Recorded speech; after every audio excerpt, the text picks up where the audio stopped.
एक बार की बात है। कुशध्वज नाम के एक राजा हुआ करते थे। वह अत्यंत ज्ञानी थे, इसलिए उन्हें देवगुरु बृहस्पति के पुत्र की भी उपाधि प्राप्त थी। उनकी एक पुत्री थी जो कि अपने जन्म के समय रोने के स्थान पर वेदों की महिमा गाने लगी, जिससे खुश होकर उसके माता पिता ने उस कन्या का नाम वेदवती रख दिया। वेदवती भगवान विष्णु की बहुत पूजा किया करती तथा उनको बहुत मानती थी। एक बार की बात है, वेदवती तप करने बैठी थी। उसे तप करते हुए करीब 3 दिवस पूरे हो गए थे। वह भूखी प्यासी थी। उनके पिता कुशध्वज से यह देखा नहीं जा रहा था और वह चिंतित हो उठे। उन्होंने वेदवती की तपस्या भंग करने का निश्चय किया। तभी वातावरण में नारायण नारायण की ध्वनि उत्पन्न हुई। वह ध्वनि देवर्षि नारद के अलावा और किसकी हो सकती थी। देवर्षि प्रकट हुए और उन्होंने राजा को उनकी पुत्री वेदवती की तपस्या भंग करने से मना किया और कहा कि आप ऐसा बिल्कुल ना करिए, क्योंकि वेदवती इस समय भगवान विष्णु के तप में लीन है।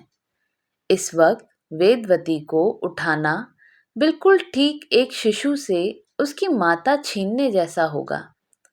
इसलिए हमारा आपसे आग्रह है कि कृपा कर आप वेदवती को उनकी साधना से ना उठाएं। यह बात सुनकर कुशध्वज रुक गए और वहां से चले गए। कुशध्वज अपनी पुत्री को लेकर चिंतित थे, क्योंकि वेदवती का स्वभाव बिल्कुल भक्तिमय था और वह अपने तप में अधिक लीन रहती थी।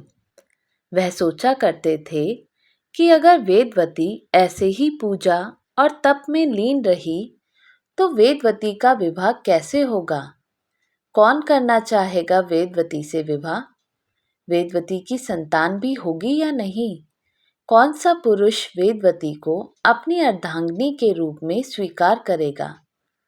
क्या मेरी वेदवती आजीवन अविवाहित रहेगी।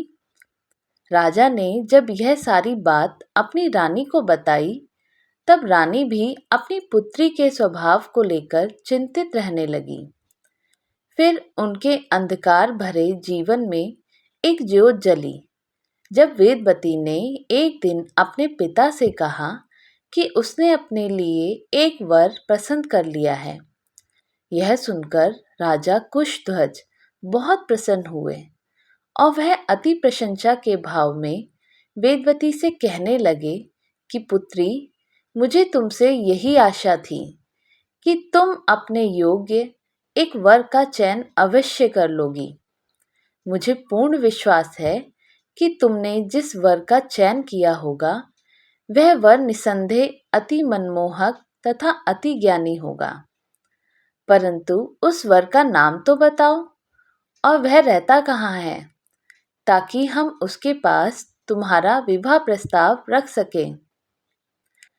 यह सुनकर वेदवती ने अपने पिता से कहा कि पिताजी, वह वर अत्यंत मनमोहक और ज्ञानी है और उसका नाम श्री हरि विष्णु है और वह बैकुंठ में रहते हैं।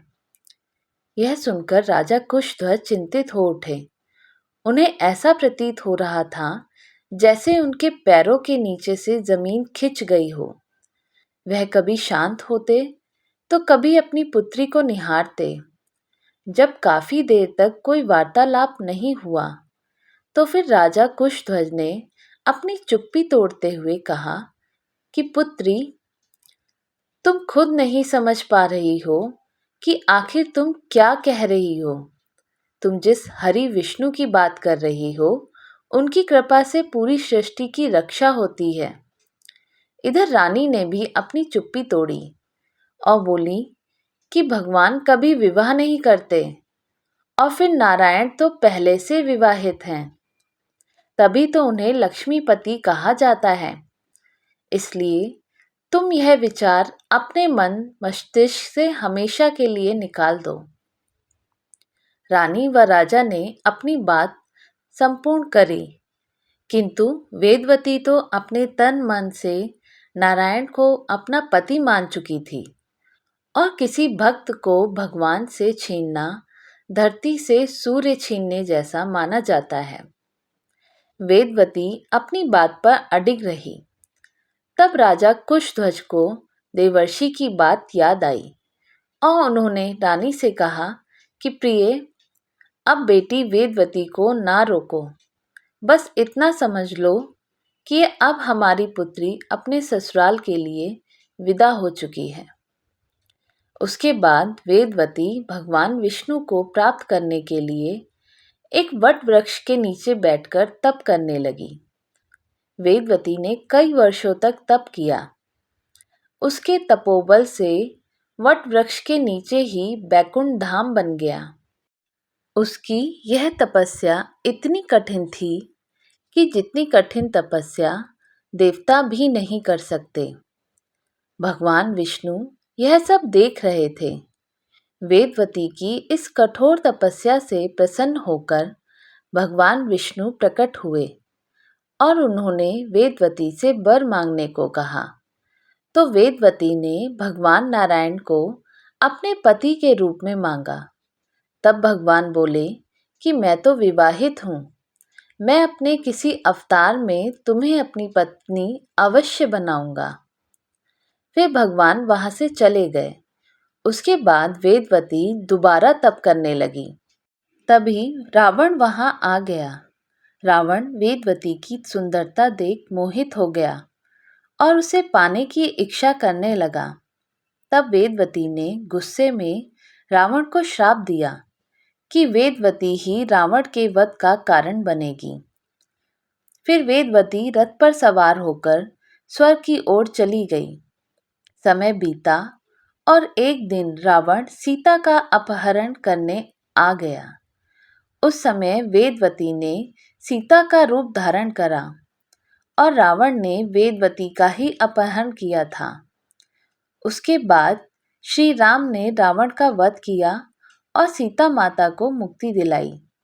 माता सीता की अग्नि परीक्षा इसलिए हुई ताकि श्री राम माता सीता को वापस प्राप्त कर सके। जब अग्नि परीक्षा समाप्त हुई तब सीता माता ने श्री राम से कहा कि प्रभु, वेदवती ने बहुत दुख सहे हैं, इसलिए आप वेदवती को अपनी पत्नी बनाएं। तब श्री राम ने ऐसा ही किया। तो दोस्तों, आपको ये आध्यात्मिक कहानी कैसी लगी हमें कमेंट करके बताइएगा और चैनल पर नए हो तो सब्सक्राइब ज़रूर कीजिएगा और बेल आइकन भी दबाइए जिससे आपको हमारे सारे नोटिफिकेशन मिलते रहें और वीडियो को लाइक एंड शेयर भी कीजिएगा। वीडियो देखने के लिए बहुत बहुत धन्यवाद।